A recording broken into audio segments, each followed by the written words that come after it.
Welcome to the Hunt Fish Travel Podcast. I'm your hostess, Carrie Zilka, and while I'm by no means an expert, I have learned a thing or two over the years, and I am happy to share.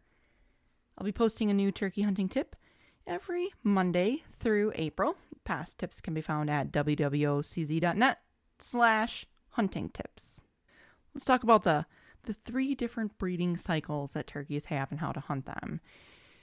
The decoy setups for each are slightly different, but they can be very, very effective.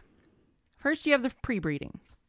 Gobblers and hens both they're establishing dominance at this point. They're still in some groups, but they're starting to figure out who's the boss. They're starting to do some pecking order fighting, and it would be kind of odd to see full strut birds at this point because it's a little too early. The guys are kind of getting ramped up, but they're still deciding who gets first shot at the gals. So put out a couple of hens. They'll be irresistible. You know, the hens are still together. Everybody's still in big groups. A couple of hens. 2 or 3 out there. The boys will come in, check them out. Peak breeding. When everybody's crazy. My go-to decoy setup for peak breeding season is a jake covering a hen. It makes those gobblers crazy jealous because they've already kicked those jakes' ass and said, I am the boss, I get to hit her first, and who are you to step into my territory?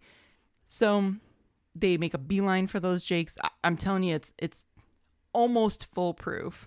And on top of it, you'll probably get the most aggressive and the older toms because they're the ones who are going to be the most pissed off that this young little jake is honing in on his territory. Post-breeding. So by this time, late season, everyone's exhausted. The hunters are exhausted. The turkeys are exhausted. A lot of birds have been killed. These turkeys have probably been hunted hard, especially if you're hunting public land. And at this point, the toms tend to be a little more silent too. They've gotten a little call shy, so don't be surprised if they come in without a word.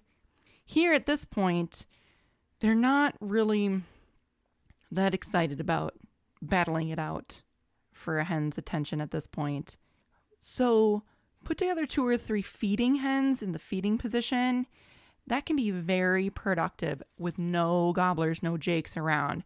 Because if a mature tom is strutting around and he sees a couple of mature hens and they're feeding and not paying attention to him, he's going to want to get in there before any of the jakes or the other toms get in there, especially since he sees they're absolutely unguarded. Here's my chance. So a couple of feeding hens, very productive.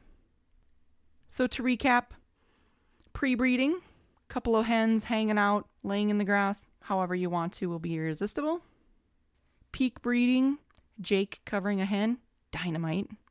And post-breeding, a couple of feeding hens, very, very productive.